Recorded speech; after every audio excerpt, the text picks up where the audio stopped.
जय हिंद दोस्तों।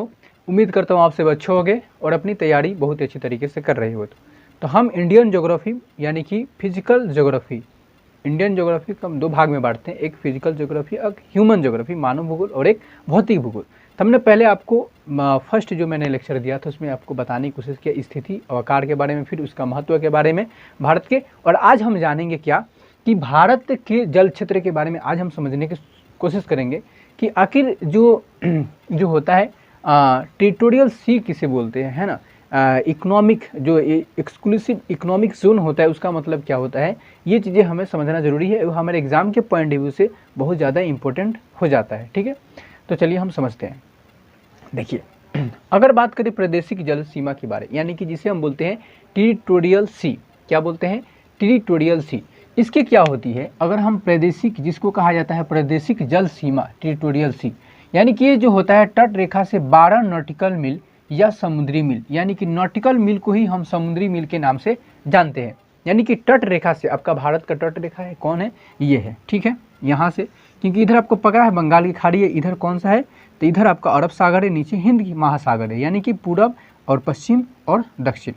तो यहाँ से आप देखेंगे, यहाँ से तो 12 नॉटिकल मील, समझिएगा ध्यान से, इसको क्या कहा जाता है, टेरिटोरियल सी के रूप में जाना जाता है। 12 नॉटिकल मील यानी कि तट रेखा से, यानी तट से आप देखोगे तो 12 नॉटिकल मील तक, 12 समुद्री मील तक आपको किस रूप में जाना जाता है, तो उसे जाना जाता है टेरिटोरियल सी, यानी कि प्रादेशिक जल सीमा। इससे क्या फायदा होता है, अब ध्यान से समझना है कि इस क्षेत्र में सभी प्रकार के संसाधनों के दोहन का पूर्ण अधिकार आपके पास प्राप्त है। इसे बोला जाता है नेशनल एयर स्पेस, याद रखिएगा, नेशनल एयर स्पेस, यानी 12 नॉटिकल मील के बाद जो भी क्षेत्र आता है उसे इंटरनेशनल एयर स्पेस के रूप में जाना जाता है। ठीक है, समझे ध्यान से फिर समझना क्या है कि हमारा ये भारत हो गया। ठीक, भारत को अगर हम देखें तो यह हमारा बेस लाइन होता है। क्या होता है, बेस लाइन होता है।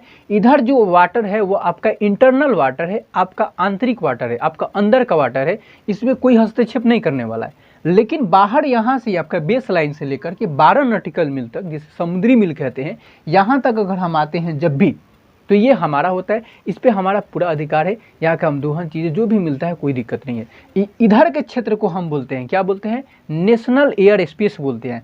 इधर के बाद के क्षेत्र को क्या बोलते हैं, हमेशा आप याद रखिएगा, प्रीलिम्स में क्वेश्चन बन सकता है, इसे बोलते हैं इंटरनेशनल एयर स्पेस के रूप में जानते हैं। दूसरी चीज़ हमारे पास क्या आता है, दूसरा चीज़ आता है कि संलग्न क्षेत्रफल, यानी कि कंटिगुअस जोन के रूप में जिसे जाना जाता है। ये कहाँ से शुरू होता है, तो यहीं से शुरू होता है, लेकिन बस ये कहाँ तक आता है, जिसे हम बोलते हैं कंटिगुअस जोन, यहाँ तक ये होता है 24 नॉटिकल मील तक। ठीक है, अब सुनिए ध्यान से, आपका 12 नॉटिकल मील से 24 के बीच, 12 नॉटिकल मील से 24 तक जाओगे तो वहाँ तक आपको मिलेगा 12 नॉटिकल मील से 24, या आप बेस लाइन से 24 नॉटिकल मील तक जा सकते हो। तो ये आपको क्या होता है, इसमें अप्रवासी कानून, सीमा शुल्क, पर्यावरणीय स्वच्छता तथा राजकोषीय अधिकार से संबंधित कानून इस क्षेत्र में लागू होता है। इस क्षेत्र में क्या लागू होता है, मान के चलो कोई जहाज, अब स्वच्छता इसलिए है क्योंकि क्या पता चीन आया है या जापान ही है, कोई अदर कंट्री का आकर के उसी मतलब यहाँ से 12 नॉटिकल मील के उधर कर लेके, ठीक है 12 नॉटिकल मील आपको मिला है ना, तो 12 नॉटिकल मील के में इधर कोई भी कंट्री जाएगा और कोई भी कचरा जाकर फेंक देगा, तो किसको नुकसान होगा, उस देश को नुकसान होगा ना, जो पड़ोसी देश है जिसका तट पास में है। मान को चलो कभी क्या होगा कि हवाएं जो होती है, जो लहरें होती है, वो समुद्र के पानी के साथ साथ सारे कचरा को लेकर आ सकती है। तो इसे कहा गया कि देखो भाई ऐसा नहीं होने वाला है, बिल्कुल क्या होगा कि 12 नॉटिकल मील तो इसको दे दिया गया अधिकार, लेकिन आगे 24 नॉटिकल मील तक पर्यावरणीय सुरक्षा से लेकर के हर उसे सीमा शुल्क भी वो ले सकता है, यानी कि वो शुल्क भी ले सकता है। अगर वहाँ से कोई जहाज लेकर जाता है, कोई व्यापारिक मार्ग लेकर जाते हो, तो भाई इसको टैक्स तुम्हें देना पड़ेगा, याद रखना हमेशा। तो यहाँ से आपका, यहाँ से 24 नॉटिकल मील शुरू हो जाता है। तो दो चीज़ याद रखनी है, अगर आपसे पूछेगा कि टेरिटोरियल सी के बारे में तो बोलेंगे 12 नॉटिकल मील, आपसे क्वेश्चन पूछ दे कॉन्टिगुअस जोन के बारे में तो आप बोलेंगे 24 नॉटिकल मील। ठीक है, 1 nautical mile is equal to होता है 1.8 किलोमीटर। ठीक है, 1.1 किलोमीटर लगभग हम कह सकते हैं। ठीक है ना, तो ये आप समझ सकते हो। अगर दूसरा चीज़ आता है, तीसरा चीज़ क्या आता है, अन्य अधिकार क्षेत्र, एक्सक्लूसिव इकोनॉमिक जोन जिसे बोलते हैं। यहाँ से ये आपका बेस लाइन से शुरू होता है और यहाँ तक आता है, ये होता है 200 नॉटिकल मील, जिसे बोलते हैं ई, है ना, EEZ, यानी एक्सक्लूसिव इकोनॉमिक जोन, ये जो 24 नॉटिकल मील से, आप 24 नॉटिकल मील से लेकर 200 नॉटिकल मील तक यहाँ तक भी कह सकते हो, तो यहाँ तक ये आपका क्षेत्र होता है। 200 नॉटिकल मील आपका होता है, फिर 24 नॉटिकल मील होता है, फिर आपका 12 नॉटिकल मील होता है। अब इसमें एक सबसे महत्वपूर्ण सवाल आता है, क्या आता है, अब ध्यान से आप समझिएगा।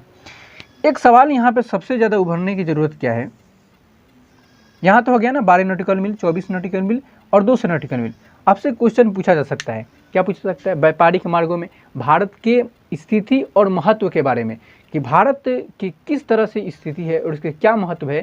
कि भारत के तट से देखा जाए तो सारे के सारे, देखो चीन हो गया, आपका जापान हो गया, इंडोनेशिया हो गया, सब लेकर, ऑस्ट्रेलिया हो गया, सब लेकर जो अपने व्यापारिक मार्ग से रास्ते से होकर जहाज़ें लेकर जाते हैं, तो वहाँ से भारत एक बहुत ज़्यादा भूमिका निभाता है। ठीक है, तो ये हमसे सवाल इसमें से पूछा जा सकता है आपके